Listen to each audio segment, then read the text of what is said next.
Hello second standard, welcome in EVS lecture. In previous lecture we have completed our chapter number 2. Okay, now we are going to start our third chapter, growing up. Before we are going to start our third chapter, there are two questions over there, so we are going to discuss about that. Okay, in previous lecture we have discussed about this question. Answer the following question. Now there are two questions in HOTS, so I am going to give you answer. Okay, Ria has gone to her friend's birthday party. She is dancing and enjoying. रिया है वो अपनी friend की birthday party में गई थी और वहाँ उसने डांस किया और बहुत सारा एंजॉय किया. List out 2 internal and 2 external body parts she must have used while dancing. यहाँ पे क्या पूछा है कि जब वो डांस कर रही थी तो उसने कौन कौन से बॉडी पार्ट का यूज किया होगा. तो ऐसे 2 इंटरनल और 2 एक्सटर्नल पार्ट के बारे में आपको लिखना है. तो चलो सोचो कि अभी हम डांस कर रहे हैं. हाँ, तो डांस करने के लिए सबसे पहले हमें किस चीज़ की ज़रूरत पड़ेगी. तो कि म्यूज़िक को सुनने की, है ना. तो हम पहले म्यूज़िक को सुनेंगे और फिर डांस करेंगे, राइट. तो पहले तो सुनने के लिए हमें ईयर्स की नीड चाहिए, ज़रूरत चाहिए. Then we need our legs and hands, right. तो हम यहाँ पर लिख सकते हैं ईयर्स, लेग्स, ठीक है. हैंड लिखना है तो लिख सकते हो. तो ये हुए एक्सटर्नल पार्ट. ये कौन से है? एक्सटर्नल. अभी इंटरनल कौन से चाहिए? तो देखो, इंटरनल में हमें बॉडी को मूव करवाना है. तो बॉडी की मूवमेंट 2 इंटरनल पार्ट से होती है. वन इज बोन्स, राइट ना, and second one is muscles. तो ये हो गया हमारा आंसर. ईयर्स, लेग्स, इंटरनल है bones and muscles. Now over here look at this page. Question 2. Complete the boxes given below. A. It helps us to think. हमें सोचने में ये मदद करता है. हम सोचते कौन से ऑर्गन से है? तो कि हमारा brain.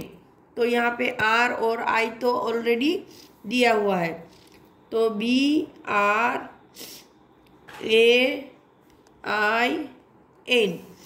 Brain. Next, It pumps blood to all the parts of the body. हमारी पूरी बॉडी में वो ब्लड को पंप करता है. तो हमारा हार्ट, HEART. तो यहाँ पर आपका जो हॉट्स के 2 क्वेश्चन थे इसलिए मैंने करवा दिए, ठीक है. तो चैप्टर 2 कंप्लीट होता है. Now we are going to move on our chapter number 3, growing up. मतलब कि बड़ा होना, बड़े हो रहे हैं. तो डू यू रिमेम्बर, मतलब आपको यहाँ याद करके कुछ बताना है. पहले देखते हैं. Let us learn about growth in a human being. कि भाई इस चैप्टर में हम क्या पढ़ेंगे. तो इंसानों में ग्रोथ कैसे होता है. ग्रोथ मतलब छोटे से बड़ा होना, उसको ग्रोथ बोलते हैं. तो इंसानों में कैसे ग्रोथ होता है वो पढ़ेंगे. Growth in plant and animals. Plant मतलब पेड़ पौधे और एनिमल्स मतलब बाकी सारे एनिमल्स. तो इस चैप्टर में हम इंसान में, प्लांट में और एनिमल में ग्रोथ कैसे होता है वो सीखेंगे. तो पहले यहाँ पर देखते हैं. Look at the image carefully. ये दोनों इमेज है, उनको अच्छे से देखिए. Write down at least 2 differences between them. इनके बीच के 2 डिफरेंस बताओ. तो फर्स्ट डिफरेंस क्या है कि this is a child, right ना।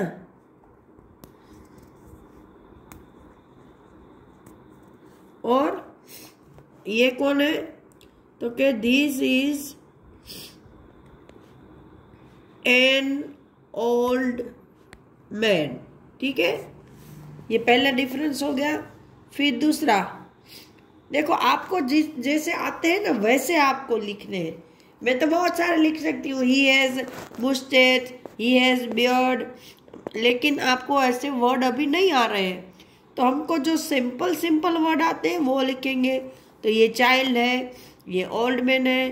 फिर he has hair on his head, आप शॉर्ट में भी लिख सकते हो, he has hair, he has very क्या बोलते हैं उसको, कम हेयर होते हैं, तो नो हेयर या वेरी लेस हेयर, है ना। तो जैसे आपको वर्ड आते हैं वैसे लिख सकते हो। ही हैज नो स्पेक्टिकल्स और ग्लासेस, ही हैड ग्लासेस, है ना। ग्लासेस का स्पेलिंग आपको आ गया है तो इंग्लिश में मुझे पता है। तो ऐसे आप जो स्पेलिंग आपको आते हैं ऐसे वर्ड लिखने हैं। तो चलो लिखते हैं, he has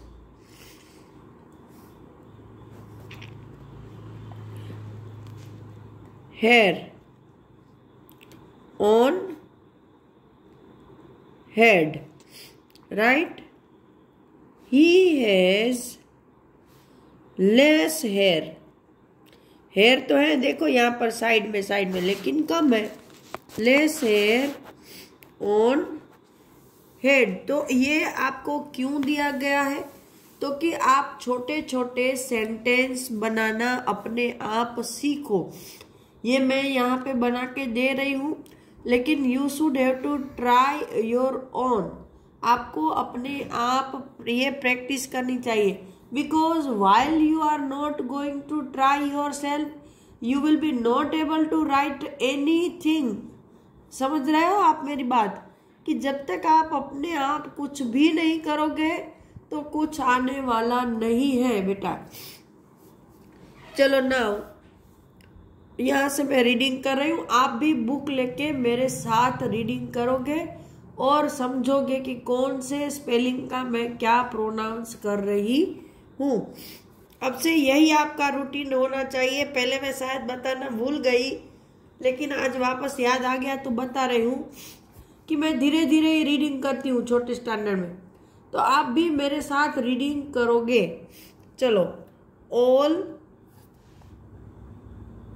living things grow. All मतलब सारी, लिविंग थिंग मतलब जिंदा चीजें, मतलब जिंदा चीज। तो भाई जिंदा जो है वो उसको तो हम चीज नहीं बोलेंगे, लिविंग बीइंग्स ही बोलते हैं, मतलब जिंदा। ग्रो, ग्रो मतलब छोटे से बड़ा होता है। तो जो लिविंग है, लिविंग थिंग है, वो सब छोटे से बड़ी होती है। चेंज, चेंज मतलब उसकी बॉडी में चेंज आते हैं। एंड फाइनली डाई, एंड और फाइनली मतलब लास्ट में। DI डाई मतलब मर जाती है। मतलब जो भी लिविंग थिंग है वो ग्रो करती है, उसकी बॉडी में चेंज आते हैं और लास्ट में वो मर जाती है। Over a period of time, over a period of time मतलब कुछ समय बाद, मतलब टाइम का कुछ इंटरवल है कि भाई यहाँ से यहाँ इतने से इतने साल में ये होता है, इतने से इतने साल में ये होता है, उसको बोलते हैं over a period of time. Animals and human beings grow bigger and taller with age. Animal मतलब सारे जानवर और ह्यूमन बीइंग्स मतलब हम इंसान। ग्रो बिगर मतलब बड़े होते हैं, एंड टॉलर, टॉलर मतलब लंबे। तो जानवर और इंसान है वो बड़े होते हैं और लंबे होते हैं, लेकिन कब, तो के विथ एज, मतलब एज मतलब उम्र। जैसे जैसे हमारी उम्र बढ़ती है तो हम इंसान और जानवर वो बड़े होते हैं और हमारी हाइट भी बढ़ती है, हम टॉल होते हैं। जैसे आपने देखा होगा कि छोटा बच्चा होता है तो अपनी मम्मी पापा के पैरों तक ही खड़ा हो सकता है, लेकिन जैसे जैसे वो बच्चा बड़ा होके एडल्ट बनेगा तो अपने फादर मदर की हाइट से भी ऊंचा हो सकता है या उसके लेवल का भी हो सकता है ना। मतलब उसकी हाइट बढ़ गई और वो बड़ा भी हो गया। This is cold growth. तो इसको ग्रोथ बोलते हैं। तो अभी आपको मैं क्वेश्चन पूछूं कि व्हाट इज ग्रोथ, तो के animal and human beings grow bigger and taller with age, this is called growth, है ना। The process of growth is slow. Process मतलब पूरी प्रक्रिया, मतलब जब हम छोटे होते हैं तब से लेकर हम बोर्न हुए तब से लेकर हम बड़े होते हैं या मर जाते हैं वहां तक की जो प्रक्रिया है पूरी ग्रोथ की वो बहुत स्लो है। मतलब धीरे धीरे धीरे होता है, एक ही दिन में या एक ही वीक में जल्दी जल्दी नहीं होता है, उसमें स्लो ग्रोथ होता है। Plant also grow and increase in size with time. Plant मतलब जो पेड़ पौधे हैं वो भी ग्रो होते हैं और इंक्रीज इन साइज मतलब उसकी साइज भी बड़ी होती है, लेकिन वो भी टाइम के साथ मतलब धीरे धीरे। तो आज के लेक्चर में हम इतना ही करते हैं। नेक्स्ट लेक्चर में हम आगे देखेंगे कि ग्रोइंग अप में और क्या क्या हमें सीखने को मिलेगा। तो तब तक के लिए सबको गुड बाय।